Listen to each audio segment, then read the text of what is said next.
Eu peguei agora há pouco um texto, só que eu estava lendo de forma muito rápida. Eu peguei agora há pouco um texto que eu vou ler uma passagem só da música para vocês. E eu acho que é interessante vocês terem ideia do que eu estou falando. Porque às vezes a gente não tem essa ideia.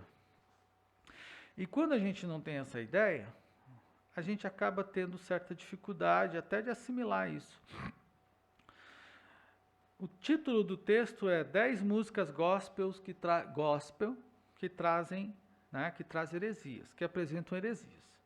Estava lendo agora há pouco. Fiz uma pesquisa muito rápida só para dar uma lida, ver o que esse texto é um texto de um, deixa eu ver de quem é, atribuído a quem. Deve estar no final dele.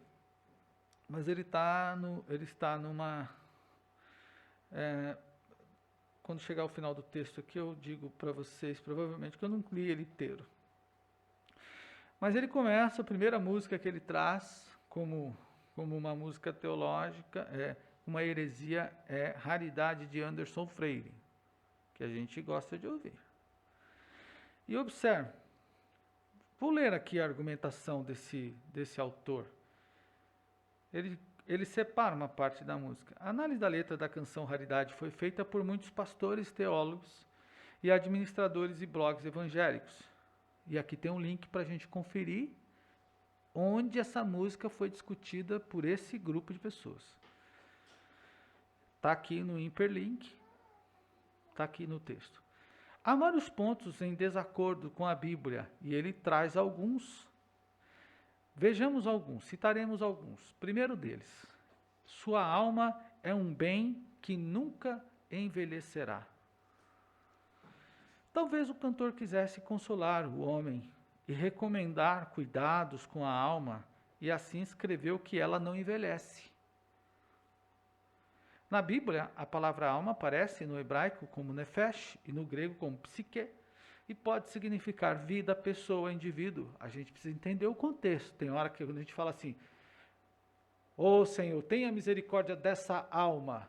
Nós estamos falando da alma da pessoa ou estamos falando de uma pessoa? Da pessoa. Então a gente precisa entender esse contexto. Segundo ponto, e ele vai trazendo, não vou ler tudo, o pecado não consegue esconder. Ser pecador não nos impede de ter Jesus, mas a prática do pecado, sim. Sim, esconde. Não há acordo entre luz e trevas. A gente às vezes pergunta por que as pessoas são tão frias. Aí ele traz mais outro ponto. Você é um espelho que reflete a imagem do Senhor. Não chore se o mundo ainda não notou. Se refletirmos verdadeiramente a imagem do Senhor, o mundo notará sim. E se isso não acontecer, algo está errado. Então leia com atenção os textos bíblicos que ele dão aqui. Aí depois ele traz outros textos. Ludmila Feber, ele traz aqui Damares, Sabor de Mel, Filho Meu, de Thales Roberto e tantos outros, né?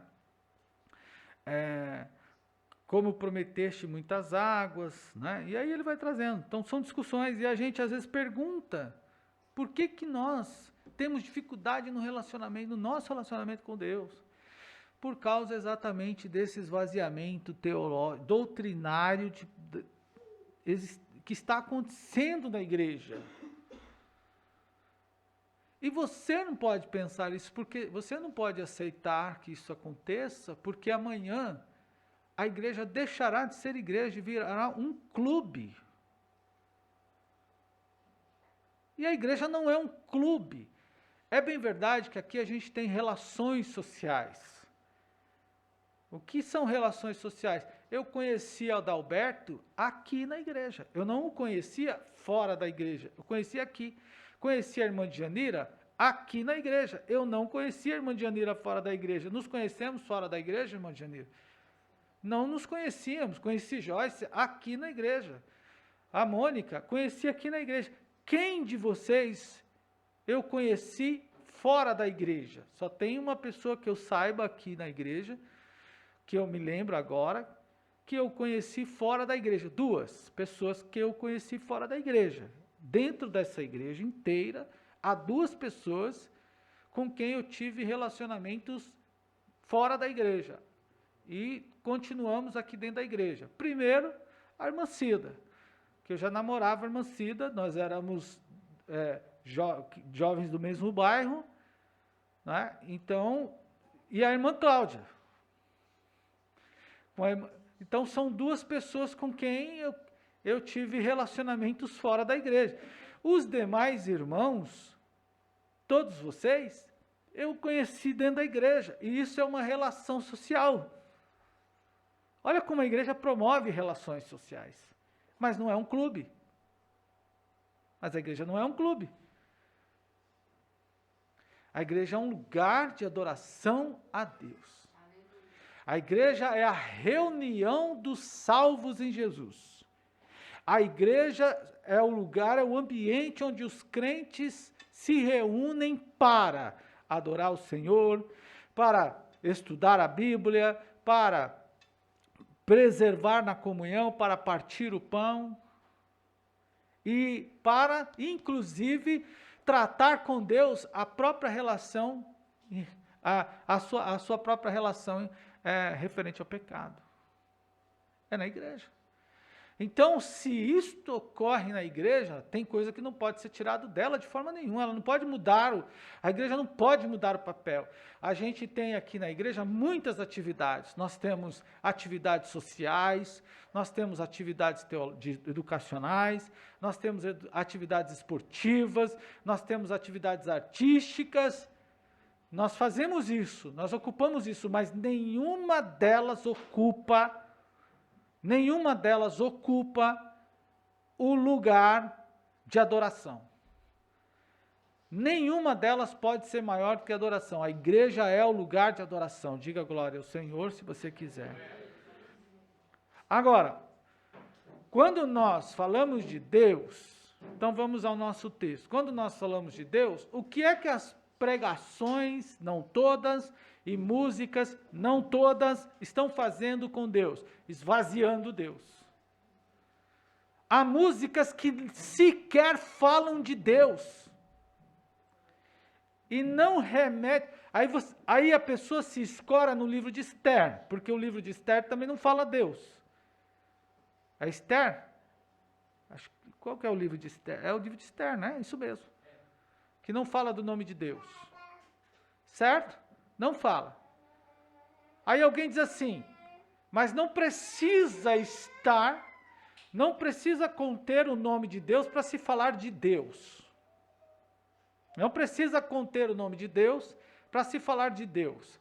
Deus pode estar na ideia. Deus pode estar na ideia. Mas nesta história de colocar Deus na ideia, por exemplo, apenas, não fala o nome, mas fala ideia, na ideia toda, Deus está na ideia. Por exemplo, nós lemos lá no livro de Esther que Deus abençoou e teve misericórdia de Esther e do povo. Nós lemos isso, o livramento foi dado lá, entende?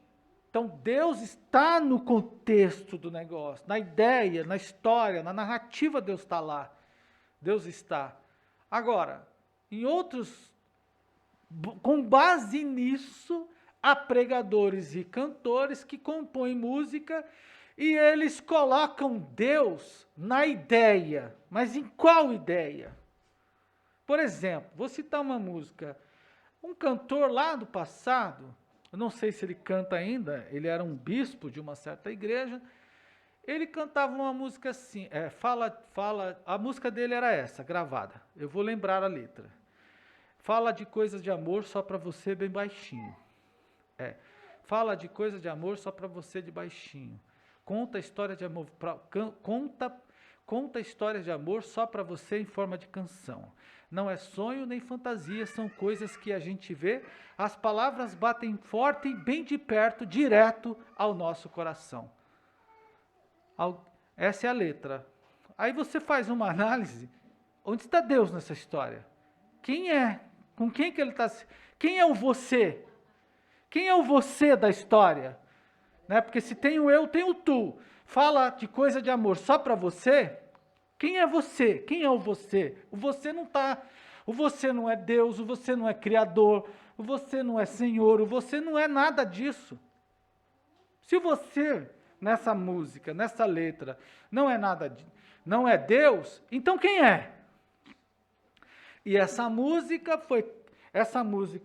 ela não tinha viés romântico, ela foi tocada nas rádios por muito tempo e era uma música de louvor a Deus. Eu me lembro dela porque foi logo numa época que eu comecei a praticar, comecei a fazer apologética em cima disso. Comecei a fazer esse tipo de pesquisa que eu estou fazendo com vocês aqui. Então me lembrei, foi uma música que eu bati muito em cima. Então fala de quem? Então a gente pode cantar qualquer outra canção aí então a gente pode transformar isso aqui numa casa de show. Por exemplo. Então esvaziou Deus. Deus não está na música, como Deus não está em muitas pregações. E quem é Deus? Quem é Deus? Por exemplo, quando teve o tsunami, lá em 2000 não me lembro, eu não lembro a data do tsunami, mas quando aconteceu o tsunami, eu trouxe um texto, quem estava lá na igreja naquela ocasião, na manhã de escola dominical, vai se lembrar, de um pregador, renomado pregador daqui de São Paulo, de uma grande igreja daqui de São Paulo, que alguns de vocês já congregaram com ele. E aí, ele fez o seguinte questionamento: onde estava Deus no tsunami? Onde estava Deus? Eu peguei aquele texto, trouxe aquele texto para uma manhã aqui na escola dominical e eu li para vocês. Ele questionava literalmente a soberania de Deus. Naquele texto, ele defendeu a ideia, esse pregador defendeu a ideia de que Deus não é soberano. E ele foi duramente questionado pelos teólogos, pelos pastores, na rede social, porque ele postou, esse texto deve estar ainda no site, e eu até li, ontem eu li um texto que ele postou, porque esse negócio, desde o tsunami, isso repercute. Porque ele praticamente foi desligado da comunidade evangélica, ele questiona a soberania de Deus, Deus é soberano. O que significa dizer que Deus é soberano? Que ele tem o controle de todas as coisas. Deus não entregou o controle para mim ou para você. Então, por que acontecem coisas ruins? Porque nós é quem nos distanciamos de Deus. Vamos deixar claro. Quanto mais a gente se distancia de Deus, mais a gente vai praticar coisas más. Por quê? Porque a gente está se afastando de Deus. Se tira um peixe, o salmista disse isso. Assim como a corça suspira pelas águas, assim a minha alma tem sede de ti. O peixe consegue viver fora da água?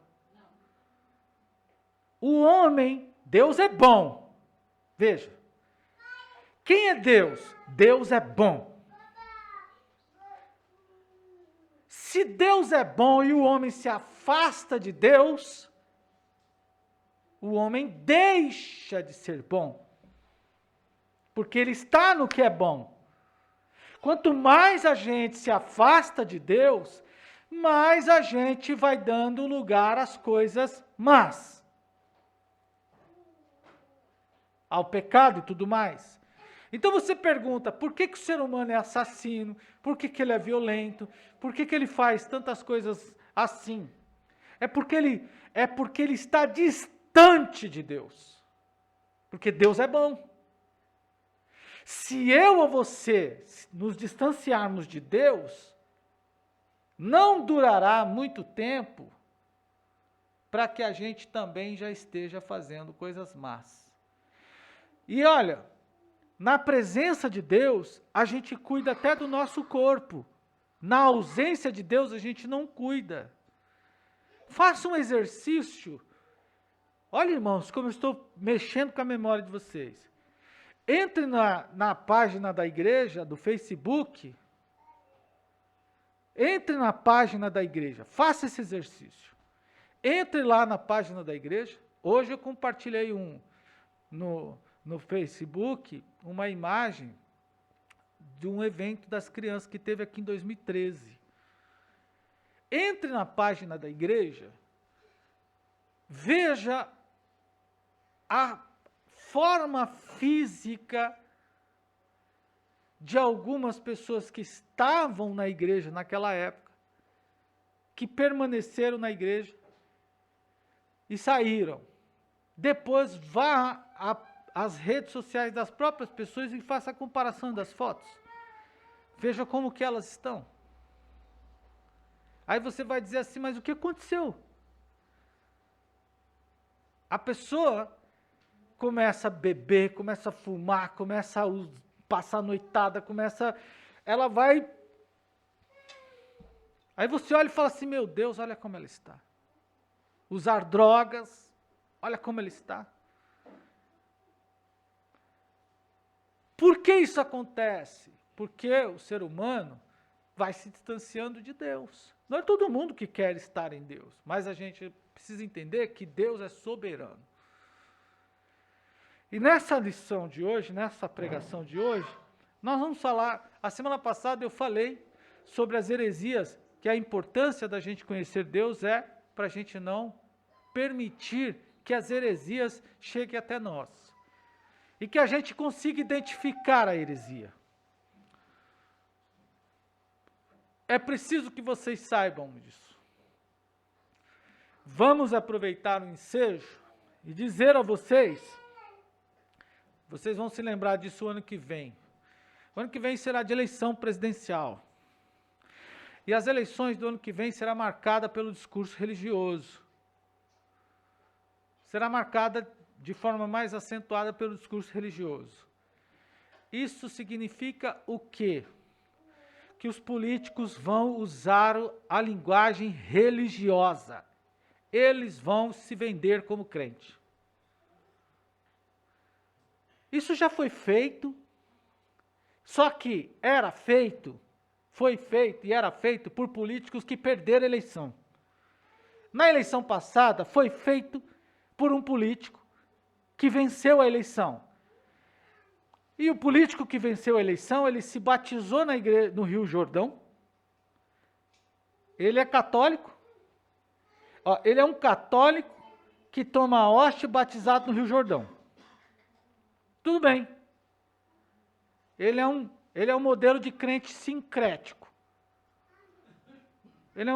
Não estou discutindo a crença dele ou a prática do presidente da República. Mas quando ele vence com o discurso bíblico, e ele vence com o discurso, entre outras coisas, qual foi? Conhecereis a verdade, e a verdade vos libertará. Certo? Até então, Francisco Rossi, que foi candidato aqui em São Paulo, perdeu. Mas vamos falar só presidente da República. Marina Silva foi candidata, perdeu. Pastor Everaldo perdeu. E teve outros candidatos evangélicos. Garotinho também perdeu. Garotinho também evangélico, também perdeu. Mas então, o discurso religioso não é capaz de vencer a eleição. Só que na eleição de 2018, surge um cidadão e esse camarada, ele encampa isso e ele vence a eleição.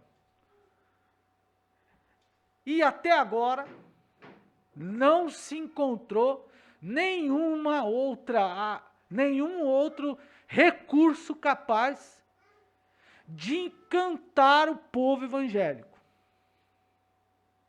que é capaz de decidir uma eleição.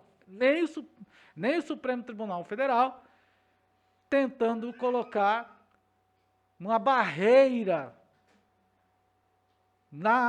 nesse apoio que a igreja dá aos políticos, quando ele coloca o seguinte: se constatado o apoio religioso ao candidato, ele será cancelada a candidatura dele, eleição, tudo mais. Então, não havendo até agora nenhuma forma de vencer esse candidato que está eleito, presidente Bolsonaro, então os que vinham a seguir, quem são eles? Os seus oponentes em 2022 começam a fazer uso do discurso religioso. Então, quem segue o presidente Lula na rede social, já visivelmente, já começa a ler os posts com conotação religiosa dele, inclusive testemunhando como que ele era, as relações que ele tinha com Deus na infância. Quem segue o Ciro Gomes já começa a ver as campanhas, inclusive a que ele fez há poucos dias. Vitor pode pesquisar aí a campanha que o Ciro soltou há poucos dias, o post que o Ciro soltou esse dia no Twitter, em que ele traz 2 grandes livros. A Constituição, 2 regras, e o outro, a Bíblia. Quer dizer que no ano que vem, ano de eleição, o que os pregadores farão? Os políticos, eles vão se tornar pregadores. Gleisi Hoffmann, eu ouvi uma fala dela esse dia numa palestra, em que ela chamou os participantes da reunião dos nossos irmãos de fé. Nós que somos irmãos da igreja. Percebem como que as coisas estão, que ambiente as coisas estão caminhando? Então quer dizer que o ano que vem vai ser difícil, inclusive, da gente enxergar Deus em tudo que essas pessoas falam. Todos eles. Sem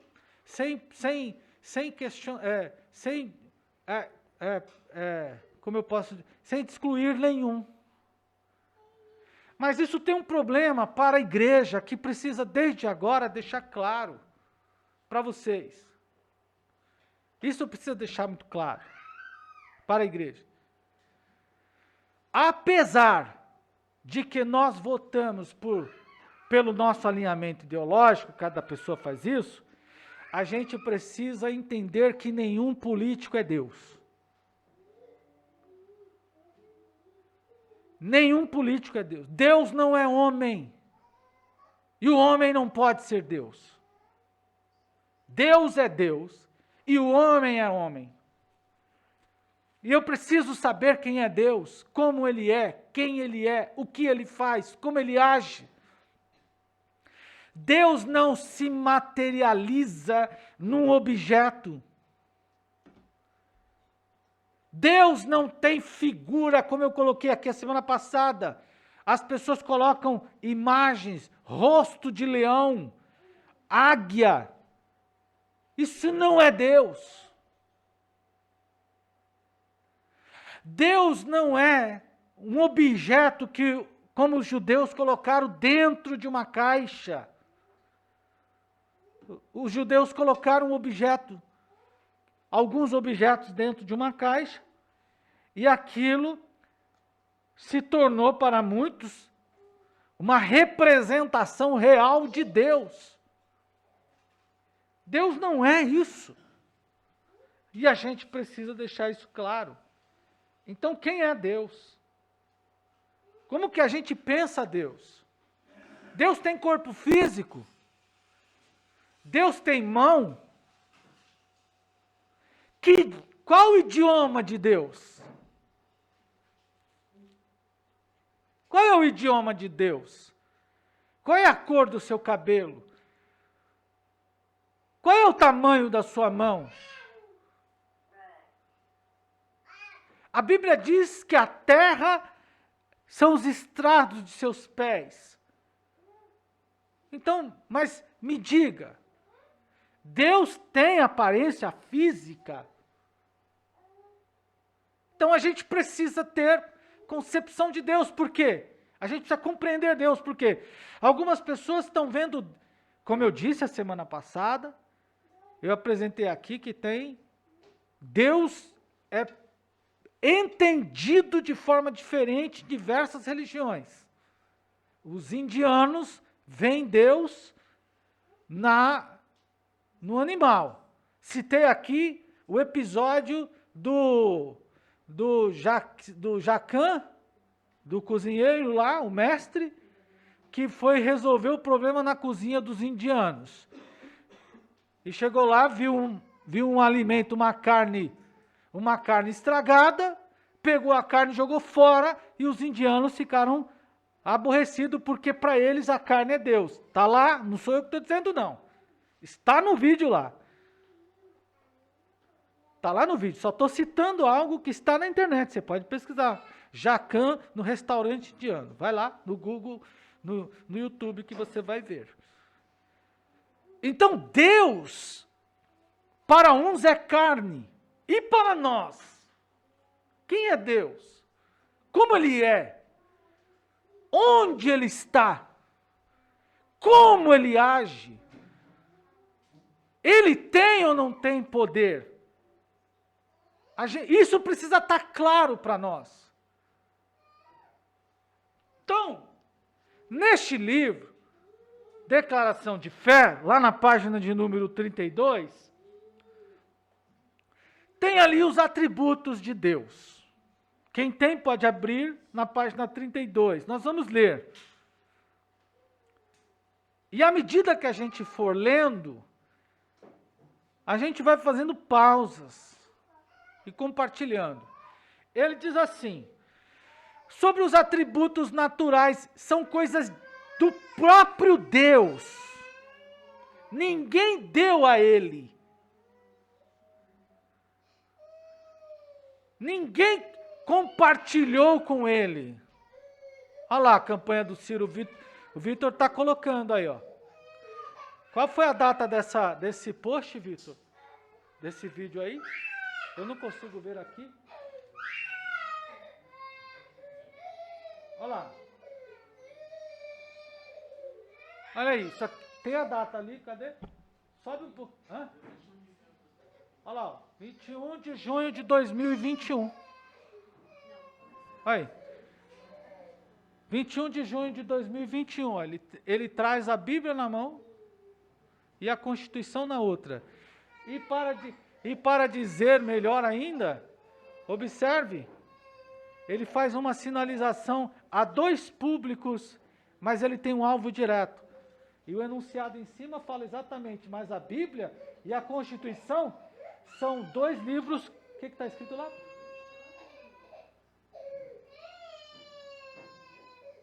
São dois livros conflitantes. O mesmo acontece com a religião e política. Hã? Não são?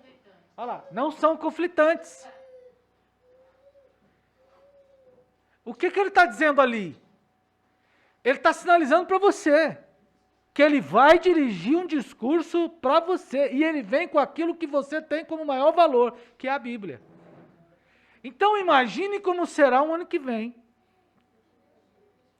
Imagine como será o ano que vem. Aí, irmãos, vocês precisam pensar nesse tipo de coisa. Mas quando estiver mais próximo, nós falaremos de outras questões. Muito bem, vamos lá. Seguindo aqui. Sobre os atributos naturais, ninguém dá a Deus, ninguém torna Deus dessa forma. Ninguém foi capaz de fazer Deus. Deus é Deus por si mesmo. Deus é espírito. E importa que os que o adorem, adorem espírito em verdade. Ele, como espírito, é invisível ao ser humano. Quem consegue ver um espírito? Ele é invisível ao ser humano. Espírito é ar. O ar é Deus? Não. Mas qual é a forma física de Deus? Ele é espírito. Ele é um ser supremo. E é eterno. O que é eterno? Deus nunca teve começo. Ninguém nunca criou Deus. Ele não nasceu de alguma coisa. Ele não nasce do nosso pensamento. Ele não nasce da nossa imaginação. Ele não é produto de alguém. Não é filho de alguém. Na mitologia, os deuses, nas mitologias, os deuses geralmente são encontro de pessoas que também são deuses. Por exemplo, Hércules é filho de Zeus com Hera. Thor é filho de Odin.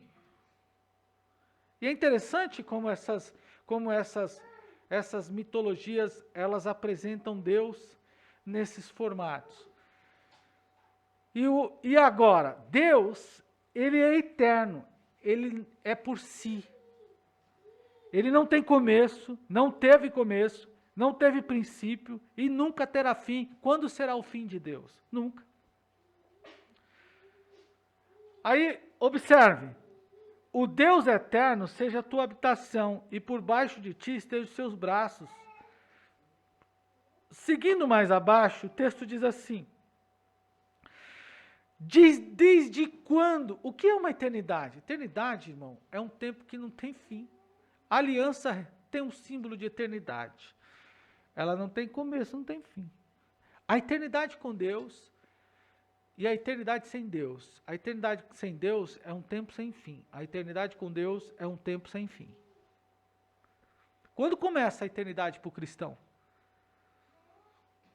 Aliás, quando começa a eternidade para o homem, conforme a nossa crença? Quando a gente morre. Certo? Se eu estou... E a Bíblia nos dá o sentido de que a eternidade com Deus, sem Deus é abaixo, é ladeira abaixo. O homem cai, sofre. E não tem fim. Agora Deus, desde quando é Deus? De eternidade em eternidade. Isso quer dizer que não tem começo, não tem fim. Deus perde seu poder? Não, vamos chegar lá mais à frente. Então, segundo ponto, ele é invisível. Eu acabei de dizer, ninguém conseguiu ver Deus. Espírito não se compõe de matéria.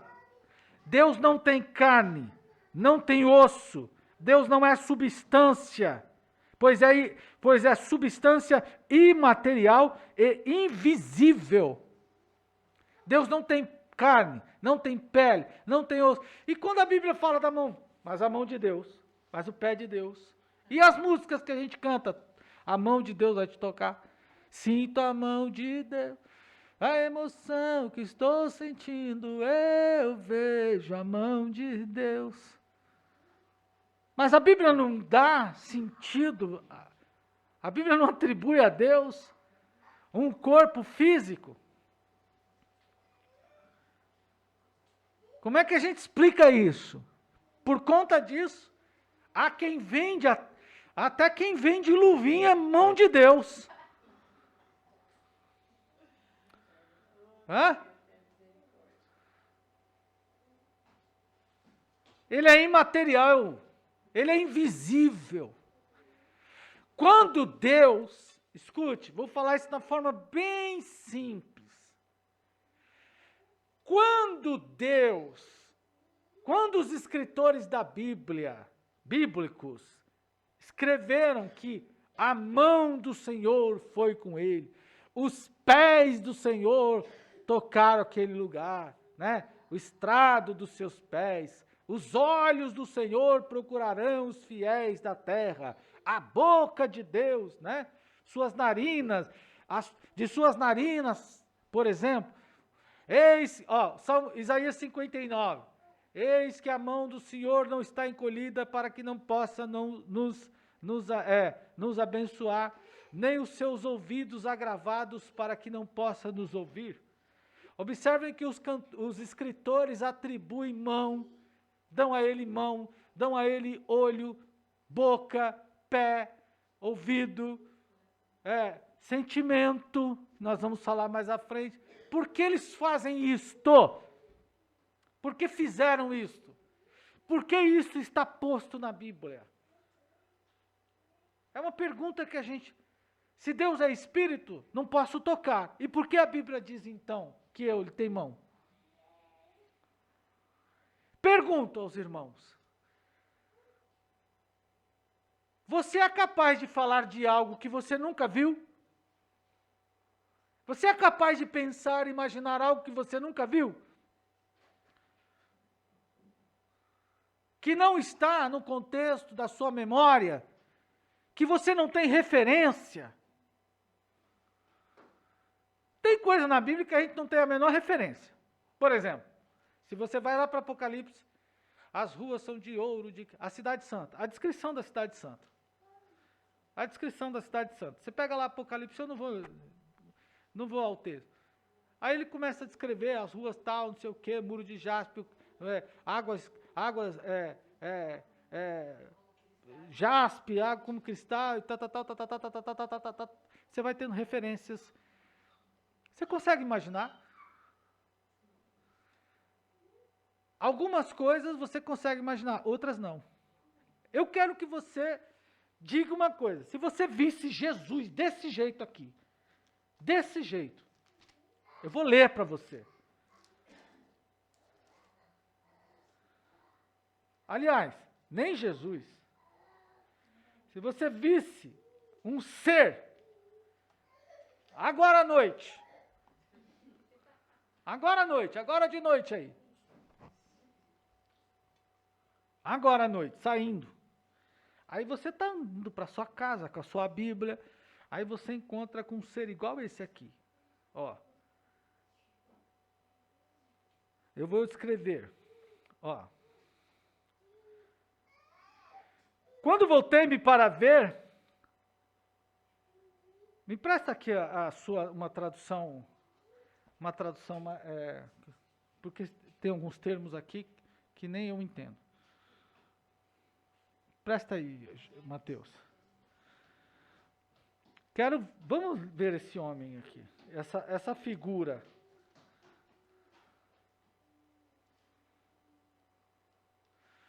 Vamos ver essa figura. Eu queria que você me dissesse qual seria a sua reação.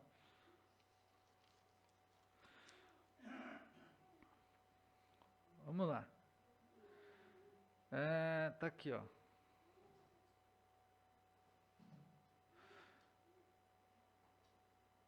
Verso de número 12 de Apocalipse 1, 13. Ó.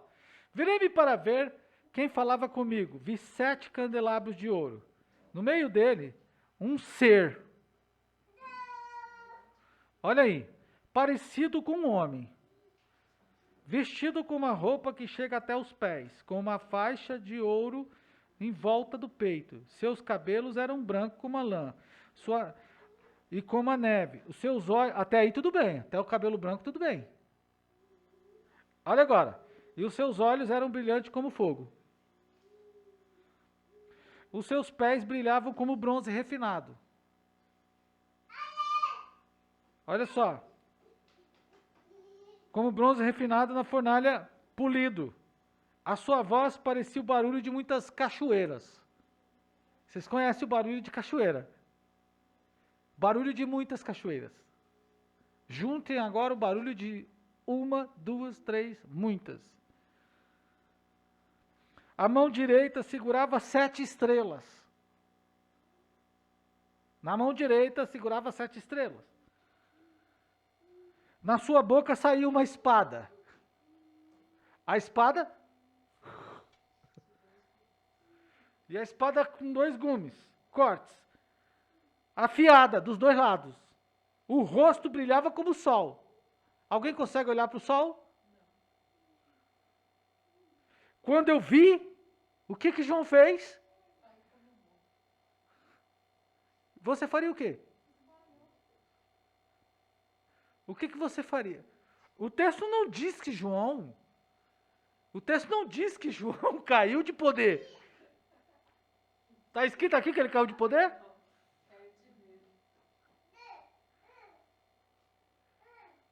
Não está escrito aqui que ele caiu de poder.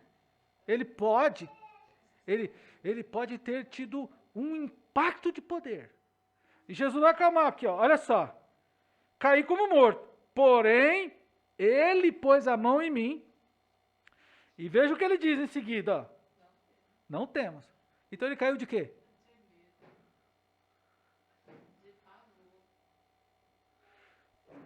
Provavelmente João nunca tinha visto nada daquilo. E quando ele viu, ele tomou um susto. Se fosse você, o que você faria? Se tivesse perna, por exemplo, corria. Então Deus, ele não é visível. Quando a Bíblia coloca Deus nesta forma, que a gente pode ver, é algo que a gente pode compreender, que a gente é capaz de imaginar. Vou explicar. Paulo disse que ele viu coisas lá. Ele diz, conheço um homem que foi arrebatado até o terceiro céu e viu coisas que ao homem não pode ser contada, porque o homem não acredita. Nem imagina, eu não consigo imaginar. Se tivesse muitos jovens aqui, eu faria uma pergunta, e vou fazer. Os mais antigos saberão responder, os mais jovens talvez não. Mas se eu perguntar aqui, irmãos, o que é pó patapataio? O que é pó patapataio? Pó patapataio.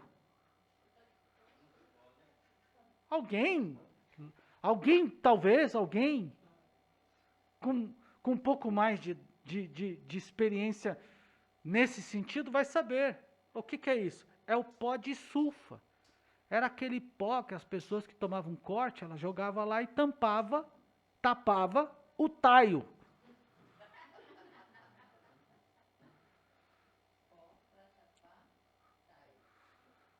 Então, tem coisa que a gente não consegue nem saber acerca de Deus. Então, Deus diminui. Ele reduziu a linguagem a ponto da gente compreender. Que a gente não consegue compreender Deus. Então, ele é invisível. Ele não só é invisível, como ele também é imutável. São atributos naturais de Deus. Deus não muda. Deus não é bom hoje e amanhã ele é ruim. Deus não é belo hoje e amanhã ele deixa de ser. Deus não faz uma coisa boa hoje para fazer ruim amanhã. Deus é imutável. Esta é uma das características de Deus, da segurança que o crente tem em Deus, ele é imutável.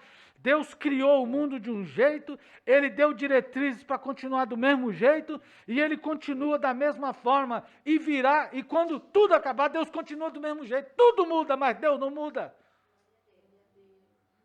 Não duvide da bondade de Deus, não duvide de Deus, não duvide, Deus não mudou, Deus é imutável. Hoje eu li um post no Twitter dizendo que Deus faz associação com algumas, que Deus precisa ser repensado. Li no Twitter hoje alguém escreveu assim, Deus precisa ser repensado. Na verdade, não é bem isso, é assim, Deus precisaria repensar a história da humanidade, fazer uma releitura da humanidade, e se fosse necessário, reescrever a Bíblia. Como se Deus não soubesse. Escutem, como eterno, Deus é ontem, Deus é hoje e Deus é amanhã. Qual foi o tempo, ou qual é o tempo que Deus não é capaz de ver agora? Nenhum. Não existe um tempo capaz que não seja capaz de Deus perceber. Porque Ele é ontem, Ele não foi, Ele é. Por isso que Hebreus escreve, Jesus Cristo é o mesmo ontem, presente. Ele é o mesmo ontem, interessante. Quando a gente vai falar do ontem, quando foi que você foi lá? Foi ontem. A Joyce falou assim, meu aniversário foi ontem. Joyce, a Joyce, meu aniversário é ontem. Não, o aniversário dela foi ontem. Agora, Deus é ontem. Deus é ontem, quer dizer que o ontem para ele é presente. Deus é hoje. Hoje para ele é presente. E Deus é amanhã. Amanhã para ele é presente. Para Deus não há presente, nem passado, nem futuro. Ele é eterno. Ele não muda. Eu é que estou limitado ao tempo. Eu é que fui ontem alguma coisa, hoje outra e amanhã outra. Mas Deus não. Deus é o mesmo. Ele é imutável. Então não duvide de Deus.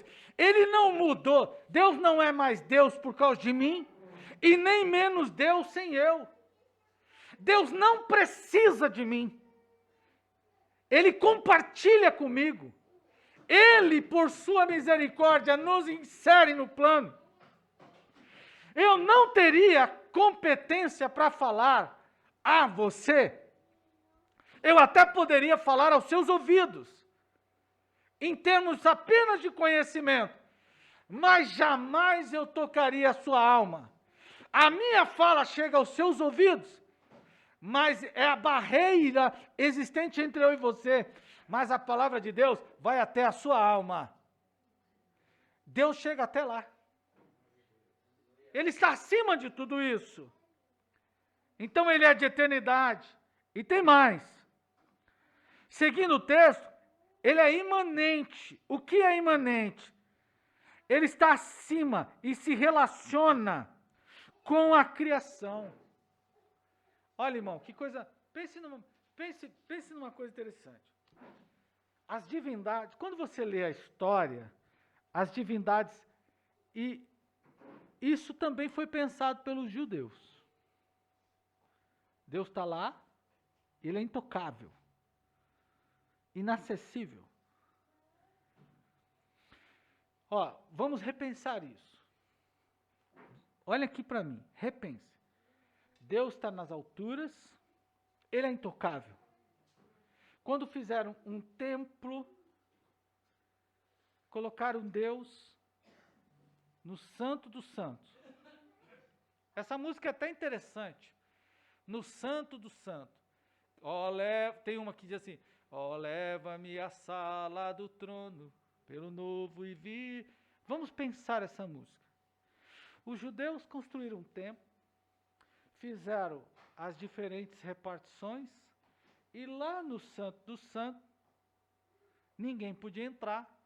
Lá tinha uma arca, e naquela arca tinha os objetos, que era o cajado de Arão, né, a vara de Arão, as tábuas, né, a lei, as pedras da lei, e o maná do deserto. Estava lá dentro do Santo dos Santos. Áreas divididas. O sujeito chegava, ficava do lado de fora, ele vinha passando o processo, mas ele não ia chegando. Escute, ele ia ficando pelo caminho. Lá onde estava o Santo do Santo, lá atrás, só uma pessoa entrava, que era o sumo sacerdote. Ele entrava uma vez por ano, ele entrava naquele lugar. E lá tem até passeios virtuais que a gente pode fazer, representava a presença de Deus. Bom, então ele está lá longe. Quem se relacionava com Deus? Deus tentou fazer relacionamento com o homem, mas o homem não quis. O homem teve medo de Deus. Numa manhã, num certo dia, Deus mandou Moisés, diga ao povo se santificar. Santificação é uma condição, inclusive, para a gente chegar, para a gente se manter na presença de Deus. Mas escutem aqui. Deus disse assim, eu vou me encontrar com o povo lá no monte, mas vai ser da seguinte maneira, você vai mandar o povo se santificar, aí você vai subir e o povo vai ficar ao pé do monte. Eu vou descer ao monte, vou falar com vocês, com você vai mandar o povo subir. Opa, ele quer pregar. Você vai mandar o povo subir, e quando o povo vier subindo, eu vou me revelar ao povo e vou escrever no coração do povo as minhas leis. Eu vou falar com o povo. Eu vou falar com o povo. As divindades, na concepção das pessoas, de outras religiões, Deus não fala com o homem. Os judeus também entendiam que Deus só falava com o sumo sacerdote, com os profetas. Como é que nós entendemos Deus? Como nós entendemos Deus? Deus não fala com a gente? Não, ele é imanente, ele se relaciona com você. Quando Jesus veio ao mundo, ele rompeu essa barreira. Deus não está lá dentro da caixinha, Deus não está dentro da cortina, Deus não está trancado num ambiente, Deus não é inacessível. Quando Jesus veio ao mundo, ele veio para mostrar a você que Deus se relaciona com você. E você não precisa ser nascido lá, você não precisa ser nascido de família tal, você não precisa ter etnia X, não importa se você é rico, pobre, se eu sou negro, se eu sou branco, não importa se eu tenho cabelo, se eu sou careca, não importa nada disso, Deus não está interessado nessas questões. Deus se relaciona com o homem, ponto e acabou. Deus se relaciona com o homem, ele é imanente, e ele fala com você como? Como Deus fala conosco? De que maneira Deus fala comigo? Ele fala pelas Escrituras. Ele fala pelas Escrituras. Escutem aqui. Não leiam a Bíblia como nós lemos um gibi. Nem sei, eu nunca gostei de gibi. Nunca li um gibi, eu acho. Talvez para não ler, acho que eu tentei ler. Tanto é que eu fiquei sabendo que a Mônica que carrega um coelho. Qual que carrega um coelho aí, que, da turma da Mônica aí? Eu fiquei sabendo esses dias. Eu detesto a Mônica. Mas tem quem gosta, mas eu sou... Alguém pregou aqui esse dia que está tendo até uma relação entre Mônica e... Mas não é a Mônica nossa aqui não, né? A Mônica do desenho do... Eu nunca gostei deles. É. Bom, agora escutem. Não leiam a Bíblia como você lê um livro de receita. Quando você for ler a Bíblia, você pode ler de diversas formas. Eu vou conferir uma leitura que o pastor acabou de falar. Será que está no texto? Eu vou abrir e vou ler. Eu vou fazer uma pesquisa. Eu vou abrir e vou ler. São leituras diferentes.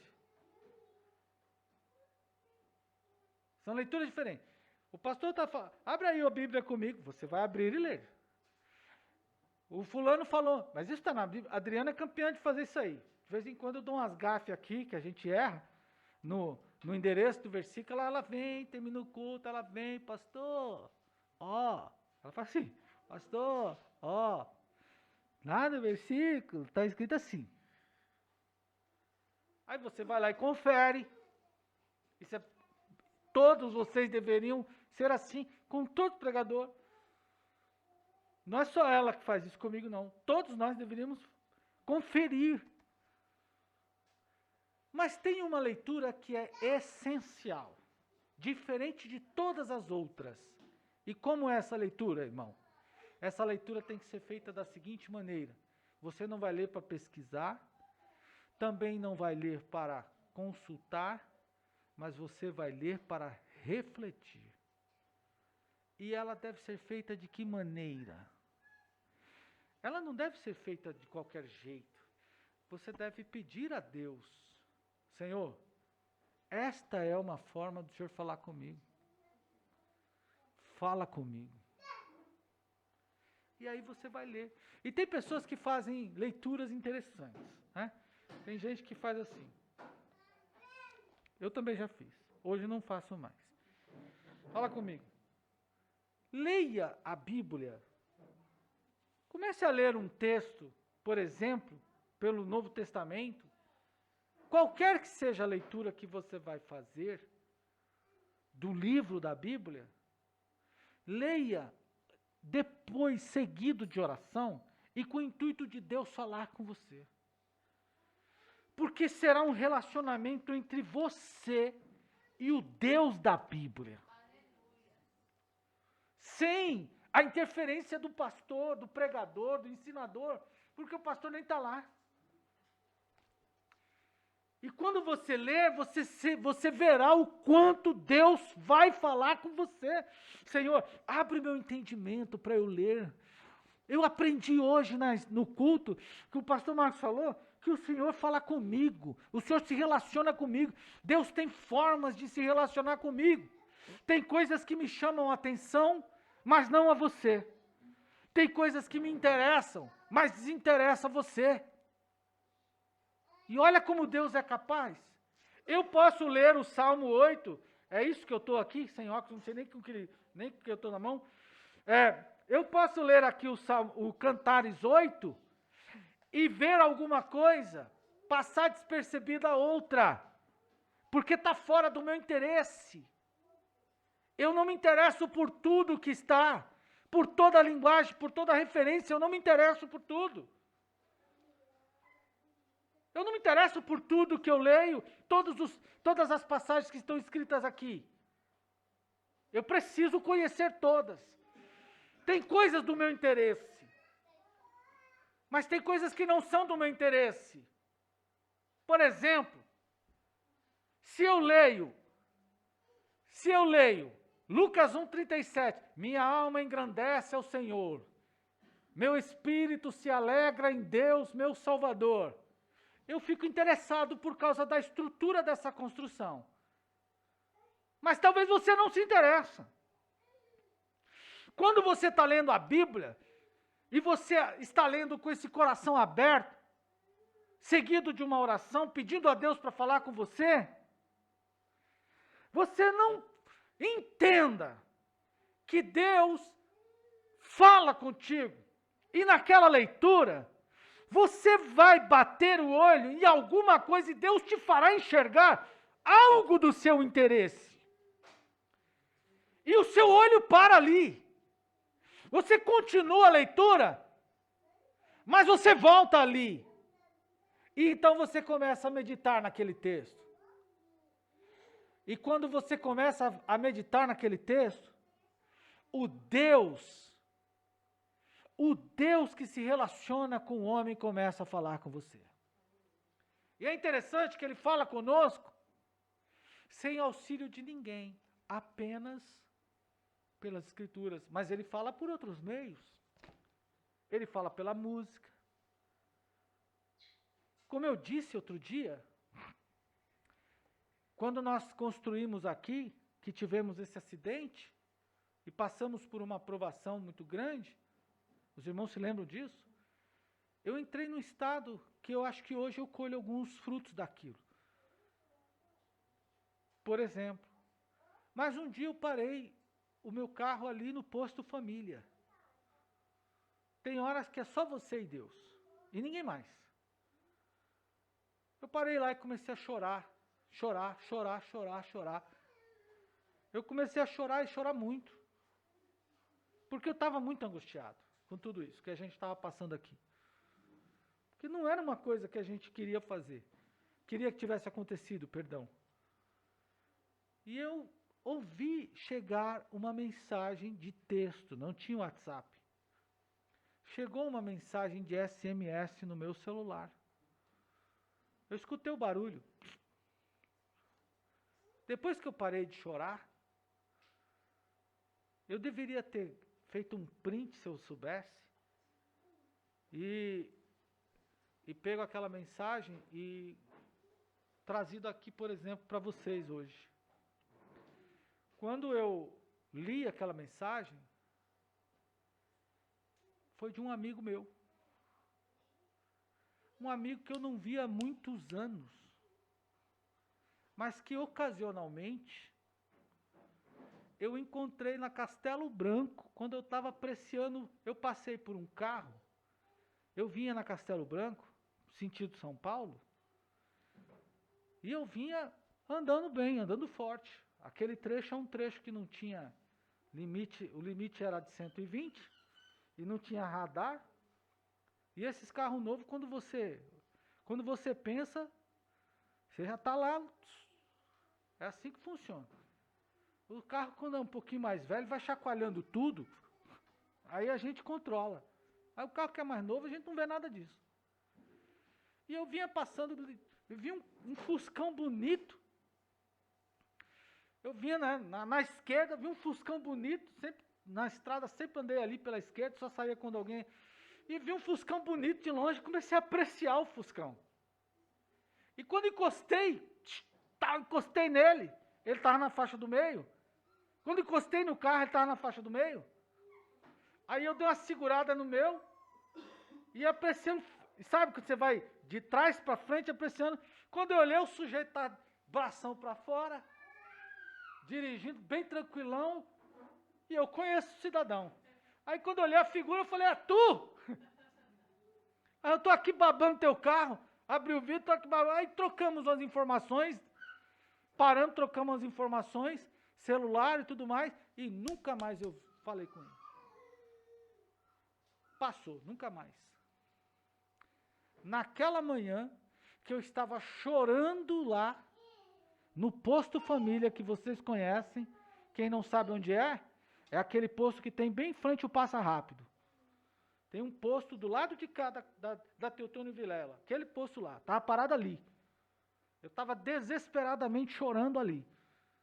E era uma manhã, um dia de semana.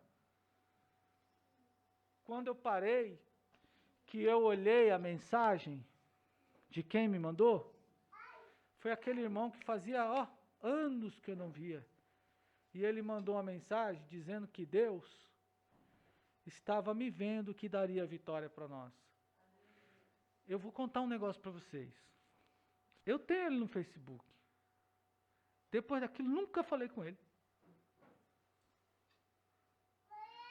Nunca falei com ele. Ele nem sabia o que nós passamos e nem sabe o que nós passamos até hoje. Mas o Deus que fala conosco naquele dia, usou aquele irmão. Olha que caminho que Deus fez. Deus fala com você, diga glória ao Senhor. E por último, irmão, para a gente não avançar tanto assim no tempo, ele é imanente, ele se relaciona com a criação e é infinito. Ele é infinito. Seu entendimento é infinito. E Deus é um ser pessoal. Deus não tem fim e ele é um ser pessoal. Ele tem características de pessoa. Ele sente, ele chora. Olha o que diz o texto. Diz aqui, Deus é um ser pessoal. Ele tem consciência de si mesmo e possui poder de autodeterminação. A Bíblia mostra que em Deus há elementos constitutivos da personalidade, como intelecto, emoção e vontade. Olha só, além dos atributos como alguém que fala, e aí vem o texto, Deus disse, vê, e viu Deus que as coisas eram boas, e ouve. eu tenho ouvido o seu clamor.